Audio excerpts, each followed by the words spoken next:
How you doing? Doing good. Offspring. Cool. This is crazy. It's like looking in a mirror. Oh wait, need gas. Would you have gas? Not getting gas. Why aren't we getting gas? Yeah. Just a little fog. It helps for the projection. Ah, got it. Yes. Okay. So this is doesn't have a title yet. Question go round. Okay. Kids say the darndest things. I don't know. That one's taken. Copyright. But introduce yourself. I am Zion Crockett, first son. Yeah. Mm. Who are you? I'm Ziona Jackson. Uh-huh. Yeah. Okay. Yeah. Sean Jackson. This is kind of, I don't know what I'm doing here. I'm just setting this up because I thought it'd be cool to kind of pick you guys' brain and then allow you to pick my brain. Yeah. And just see where it takes us. Not a red table talk at all, but more of just a,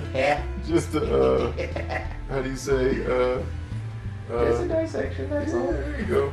A garage parlay. There you go, if you will. So, shoot, what's your question? What you got? So the first question that I have is, was there a defining moment where you wanted to get into clothes, or did you always know? Into clothing? Mm-hmm. Like fashion? Mm-hmm. Okay, pretty much what did it for me was comic books. And seeing like the designs, like dissecting the different elements of the costumes from the comic book characters, right? So Spider-Man, Superman, Batman, and then getting into the psychology of it. And then when I saw like Michael Jackson and Rick James and Earth, Wind and Fire and Prince, and these guys dressing like comic book heroes and superheroes, I kind of really got into it, you know what I mean? So that was my thing, and I was just a weird kid that would dress up like Robin, or you're laughing, okay. Yeah, I would go to school with my underwear. I'd On the outside? I'd have stockings on, because we didn't have tights back then. See, I'm wearing tights now. We didn't have these back then. So I'd actually have green stockings, like girl stockings. Yeah.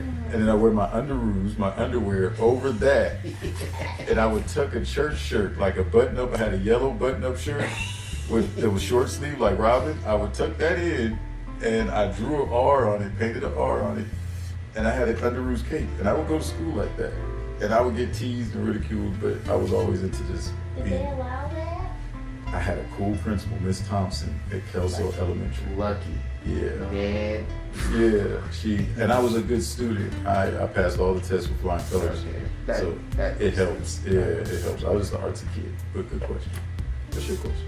My question is, what is the biggest painting project you've ever done? Biggest painting project I've ever done? Well, when I was in the Army, I would do murals. Huge murals, like on the sides of buildings and stuff like that. And it'd be like a team project. So it'd be like 5 or 6 artists. And we would each do sections, kind of like how I was showing you how to do the masking tape paint. And we would do sections like that. And I would just be red, or I would just be black. You know, and I'd go through and just do black. And then Jones would come through and he'd be brown. And shading, because we break everything down into color patterns. So murals in the Army, that was my biggest art projects probably. Like paintings, full-blown paintings. Yeah, because those were like 40 feet by 40 feet. Yeah, stuff like that. It would be like one person on shading, one person on line work, one person or multiple people on colors. Yep, it was pretty cool. It was pretty cool. That's fun. Yeah. My education got me put my head on that. Okay, your turn again. Okay, let me see. Second question I have is, okay, did you always look at someone as inspiration for your art, or was it always like pulled from somewhere in your mind, or was it always like off the dome, like a freestyle? Honestly, it's always a spark. It's always inspiration. I can't honestly say I just freestyled anything, because I always looked at people that had no problem expressing themselves or had like broken through to the other side of expression, like Jimi Hendrix or the Doors. You know, when you just don't care what anybody thinks. Right. You just put out what you put out and just have fun with it. Just let it go. You know what I mean? That's what really drew me in. When I saw that, I was like, oh my gosh, you used to think that you could just be yourself? Really? Like, okay. And people were cheering? Okay. You know, those are the moments. I remember very fondly, I was like, probably her age, like 9 or 10, and your grandma, my mom, bought me one of these things called a rock stand. And it was just a microphone stand, and it would light up and stuff. And I would be Axl Rose from Guns N' Roses singing "Knocking on Heaven's Door," like doing I would do the whole thing. Like I could perform the whole concert, you know. Madonna's Blonde Ambition. I watched all kind of but yeah. Okay. What is your favorite thing to draw? Favorite thing to draw? Comic books and cartoons. Yeah, comic books and cartoons. I'm good at symbols. I love comic books and cartoons because I can cheat on hands. I'm not great at hands or feet. You know, most great artists, they do great hands and feet. I consider myself novice or cool. I'm good at what I do. I can cheat and make anything look cool, but hands and feet are... Terrible at feet. Really? I'm terrible at just drawing a body. That's why I had to just do like shadow work most of the time, or just make something work like a human. Yeah, I think you guys are great. Draw hands. You like to draw hands? Really? Fun. Okay. Next question. Third question I have is, okay, if you're the sensei, right? Off the top of your head, how many pupils or how many people you worked with that have picked up small things from you do you have? Oh, do I okay, so I don't claim to have anybody. Right. How many people do I think I've inspired? Or like mentored? Like how Mentored? I don't like that word. I don't use the word mentor because I look at the word as mentoring a person, and we only look at building. I try to point people inside, right? Because I believe like no one can do you better than you. Right.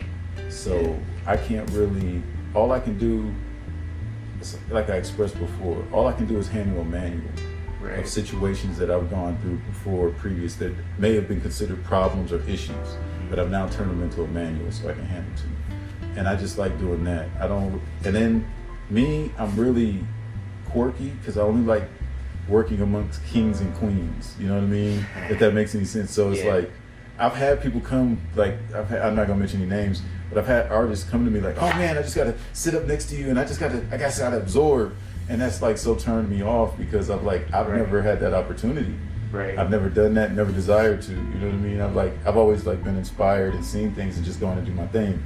And if they dig it, they dig it, but I've never cared that much, you know? And it kind of tweaks, it makes me feel weird when people care that much what I think, because they shouldn't. It's because it's beautiful regardless of what I think. Fair. You know what I mean? Fair. But okay, the next one. So what you got? My question is, what is your favorite thing that you painted on or drawn on? Oh, okay. That's a good one. Jackets. I like jackets. I started on jeans. I would say jeans. Yep, your denim. But then jackets just became it for me. Like jackets, you can make a statement in a jacket. It's power, it's presence. You know what I mean? Like a jacket is like, jeans sometimes can be like you're doing too much. Yeah. But a jacket is like, it's meant to be loud. Yeah, it's like it's meant to say something, right? It's like you think of any jacket, military jacket, you looking for ranking. If it's a doctor's coat or whatever, I need to hit the gas, right? Yep, there you go. Yeah, but anything. So probably jackets. Jackets would be my favorite. Okay. What about you? Next question. All right. Fourth question I have is, okay, what to you versus what to others was the craziest thing you ever made? So something that you made that you personally thought was crazy, but you liked it, versus what others thought was crazy and they liked it. Okay, this was crazy. Okay, so I did some jeans, and I had gone through I was going through concepts, and I got the wild idea to cut holes in the thighs, and around here they were I bleached some black jeans so they're kind of marbly gray, and I cut holes in them and then sewed black corduroy in them, and that wasn't good enough. So then I decided to set them on fire in the bathtub and burn them, and I burned them, and they were charred. But then it's like I didn't decide to really like wash them because it was taking away a lot of the detail that I liked. Yeah. So I wore them like that, and I wore them like that to the Beverly Hilton Hotel, to this big exclusive event, and I smelled like a burnt chimney, and it was like nobody wanted to stand next to me. Everybody's like, "Who is the person that smells like embers?" But I was trying to make a statement. But I wore them all that night, and it was crazy because, true story, I was at this place called Castle Studios that was owned by an artist named Tim Alexander, and he's a pretty prominent African American photographer, and he would throw these crazy parties. And DMX walked up to me and he was like, "Hey dog, hey, I'll buy those jeans off you, man. Those are hard. I like those jeans." And I was like, feeling stuck up or whatever. I was like, "Nah, man, I'm good, bro. I'm good." "Nah, man, I gotta have them. Those are jeans. Look at the jeans, man. They're like on fire. The jeans are they're fucking hot. I love your jeans." So it's like, but it was a cool moment, but I think I took it too far by setting the jeans on fire and trying to wear them that night. I think I took it too far. Yeah. Okay. Whose question? Your question? Okay. My question is, who is your favorite character from anything? It could be from a cartoon, a video game, or from a thing that you made yourself. Favorite character? Wow. There's too many, but over the top. Man, this is gonna sound crazy. When I was a little kid, I looked up to Big Bird. Why y'all laughing? Y'all laughing at me again. I don't appreciate this. Big Bird. I'm laughing with you, not at. Okay, well, Big Bird was like my Elmo. Big Bird was like, he was like the it thing. He was a tall kid. Yeah. He was Big Bird. He was like this big baby. Everybody took care of him, and I thought every morning that he was talking to me. When I watched Sesame Street, I thought Big Bird was talking to me for the longest. So that I'd have to say Big Bird. Big Bird. Yeah. And you're laughing again. No. Okay. No, that's a good one. That's a good one. It's funny. Good question. Alright, so this last one's off the dome. Okay. But like here, there's multiple levels of Super Saiyan. How we on the subject of Saiyan. There's Saiyan 1, 2, 3, 4, Legendary Super Saiyan God, and Ultra Instinct, which is ultimately the final one. In your mind now, what level of Super Saiyan are you at compared to when you started? Okay. So right now, I would say,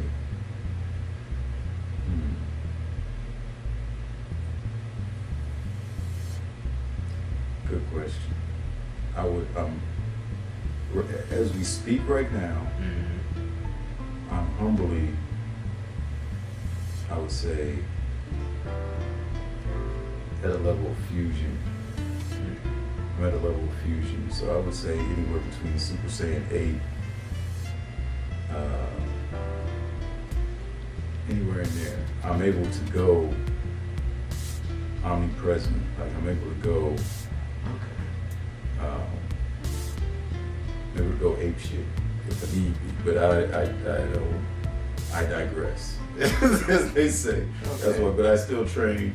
I believe that we're, there's very few of us left, but appreciate that question. That brings up something else though, since you said that, because there is a few of us, and one of us is fighting on the 29th, and that's my man Errol Spence Jr. Yeah. So I'm gonna say it like this. This is my prediction. I predict that Errol Spence Jr. is gonna stop Terrence Crawford in around the 10th or 11th round by stoppage, because he's a Super Saiyan. He's a shark. He's a shark right now. You know what I mean? But they don't understand that he can go Saiyan. You push that shark, you think you're gonna drown the shark or suffocate the shark. But then once he goes Saiyan, what you gonna do? Right. That part. So, Alright, so you're like in the level between Golden Great Ape, Super Saiyan God, or Legendary Super Saiyan. I would say like legendary. Legendary. Like legendary. I mean, my favorite Saiyan of all time is Broly. Oh, Broly. I love Broly. That's my dude. He's like Broly, he's basically the whole backstory on Broly is basically when Goku and Broly were born, Goku was crying and Broly was literally right next to him, and they're like baby cribs and stuff like that. And Broly can only say Goku's name and he only gets mad at Goku because Goku kept crying. He kept him awake. Basically, yep. He was a disturbed Kakarot. Yeah.